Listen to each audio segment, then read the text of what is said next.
In the heart of Lagos, a shy village girl stepped into a house that was never meant to feel like home. She had dreamed of love, but walked into a home where envy ruled, lies cut deep, whispers became wounds, and survival meant silence. This is Sophia's journey. For what began as a battle for survival would one day turn into a story no one in that family could forget. Please subscribe, like, comment, and share to stay connected.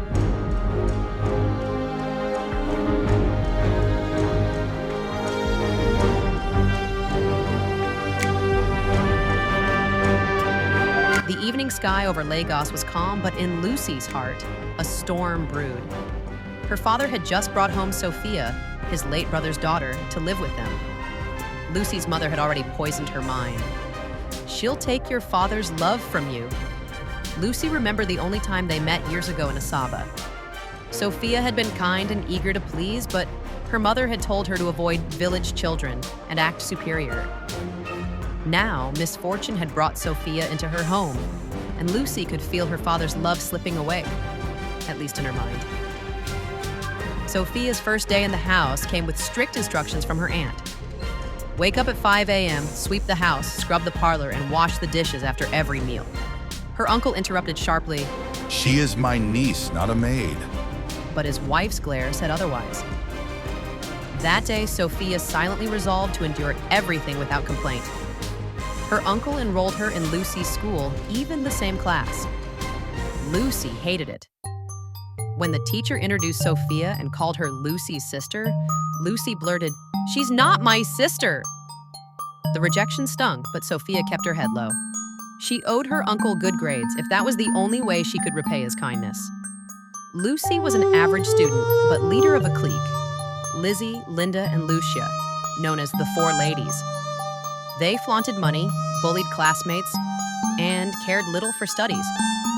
Sophia, however, studied hard. When she topped the class in a biology test, the applause irritated Lucy.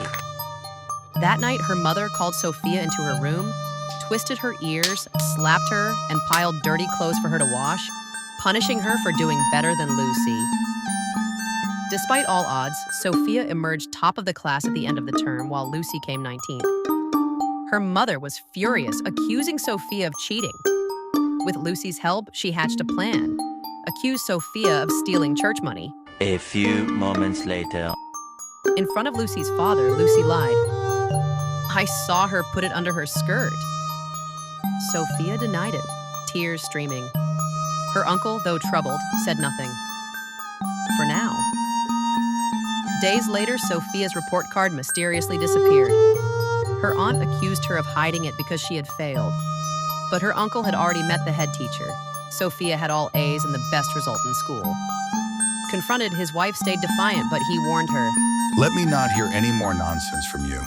Turning to Sophia, he whispered, I want you to see all these as part of life, and with God, you'll come out of all these a great and successful person." The holidays passed with more cruelty. Back at school, Lucy warned Sophia, "Help me come top, or else." When Sophia suggested she study harder, Lucy insulted her. "You hopeless and parentless idiot, who do you think you are?"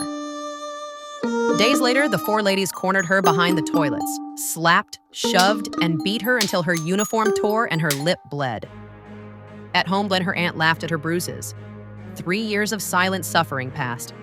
But Sophia's results were so outstanding that the government awarded her a scholarship to study abroad. Lucy failed key subjects and had to rewrite exams. Fearing harm, her uncle moved Sophia into a secret apartment. 6 months later, she left for the USA to study medicine, without saying goodbye to Lucy or her mother. 9 years passed. Sophia returned as a cardiologist to see her sick uncle. But he had died before she arrived. She wept for the man who gave her a future. Lucy, now a struggling psychology graduate, felt shame. She realized her hatred was planted by her mother. When Sophia embraced her, Lucy whispered, "I'm sorry." Her mother too admitted, "I treated you unfairly." Sophia smiled. "I forgave you long before I left." Sophia gave them gifts, helped Lucy secure a government job, and reconnected with her own siblings at the funeral. A year later, Lucy's mother passed away. truly repentant. Sophia stood by Lucy through it all, proving that love, forgiveness, and perseverance could outshine the darkest beginnings. No matter where life plants you, bloom with grace. Sophia's story is a reminder that kindness, even in silence, can lead to a victory no enemy can stop. Please subscribe, like, comment, and share. Stay tuned for more stories. Beautystorysnest cares.